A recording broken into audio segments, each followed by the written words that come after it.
So in 7th grade, my parents started the process of a really ugly divorce. So it was kind of just a weird time. Yeah, dark time. Family got torn apart, and as with divorce, is like every extended member gets involved, and so then it turns into like Romeo and Juliet, the Montagues and the Cap, or whatever that is. Everything kind of hit the fan, and everything I knew just disappeared.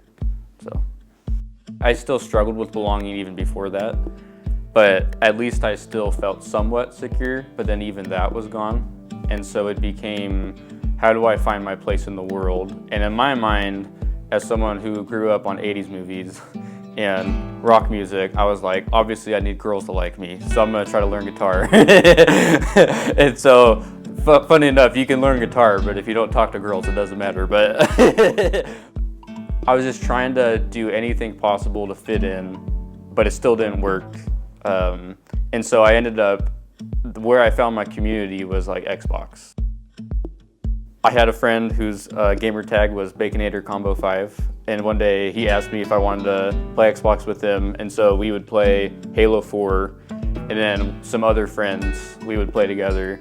Like, it felt like friendship and just fun from when the rest of the day and the rest of the week and the rest of life just sucked. This one kid named Robbie joined our Xbox clan.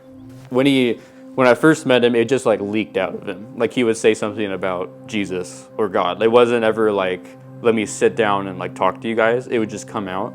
And so for me, when I would hear that, I'm like, oh yeah, I'm a Christian, so Jesus, yeah, right. And then as he started like talking like more specifics, I was like, I don't, wait a second, I don't know about that. Like, the idea of all of us are sinners, or hell isn't just for murderers, right? So me and some of my other friends were also going through their parents divorcing and things like that. And when we would bring it up, he would always bring Jesus up as like a hope for us to cling to. It was this message of rest and forgiveness and unconditional love that I hadn't experienced even in my own family. So I had a Bible, and as he would talk more day after day, I just started reading that. And then as I'm reading Matthew and I get to the Sermon on the Mount, I think I was on the bus. I was either on the bus or I was at school or something. Dude, I was like under like a panic attack, because I was like, you read Matthew and you have all these like commands of like, you know, I've said to you, don't commit adultery, but anyone who looks at a woman with adultery in his heart, or you know, he basically like redoes all the 10 Commandments, but even more serious. I just remember feeling this like burning feeling in my heart of just condemnation is what it felt like, and just absolute fear. So my first reaction was, I got up and I was like, obviously this is a sign that God doesn't want me to listen to Metallica. So I deleted all the metal off of my iPhone, and I was like, God, get rid of Metallica. And then it didn't go away. And then after school, I'm like trying to like think good thoughts, and it didn't go away. And I was like, what is happening here? And I just felt like utterly condemned is what it felt like. And then later that night, at the end of the day, I'm on Xbox and I'm talking to Robbie about it. And I'm saying like, yeah, I'm reading Matthew, but like, I feel like I'm doomed. Like, I'm going to hell. Like, I believe that this Jesus is God, and I believe that he's true. But I'm also seeing this stuff and I'm terrified because I know I'm not where he's saying I need to be. And that's when Robbie like came in full force with like and that's why Christ died for you. And like, finally the crucifix that I'd seen my entire life that was above my sister's door wasn't just a picture of a dead guy we're supposed to feel bad for, but it was like a reminder, and like I fully understood why he was up there, and I understood that like Christ died for me to save me. And it was like light went off. That was the biggest issue I had. And then it also flooded in with like and now you're my son, like I've adopted you type stuff. That's when it all like hit. The good news of Jesus was that I was forgiven, that I had been shown that I was way worse than I thought that I ever was. I thought I was killing it. I was actually way terrible, and yet God forgave me through sending his son, Jesus Christ. And it was a contrast to how I'd been raised, that when you mess up, there actually is forgiveness. That was the good news. And that I belonged and was wanted. All of that.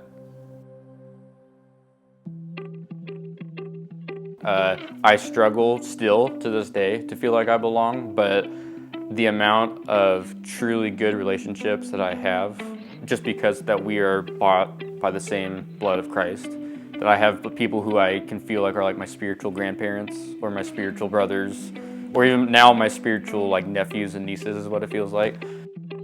After I got baptized, I was like, I shouldn't be struggling with temptation anymore, so I must not be a Christian. I had that, and so I was like, I don't know who to ask, so I'm gonna email this guy, because I listen to him all the time. This old guy with sleeve tattoos and super long hair named Pastor Bob, and I just happened to find his YouTube channel where he just preached the gospel every day, and he actually emailed back, and ever since we've actually had a really good relationship, and he's hired me to do work for him, for artwork for their ministry, and he's like one of my good friends and mentors now. But he was just driving home the finished work of the gospel and how much freedom we have in Christ.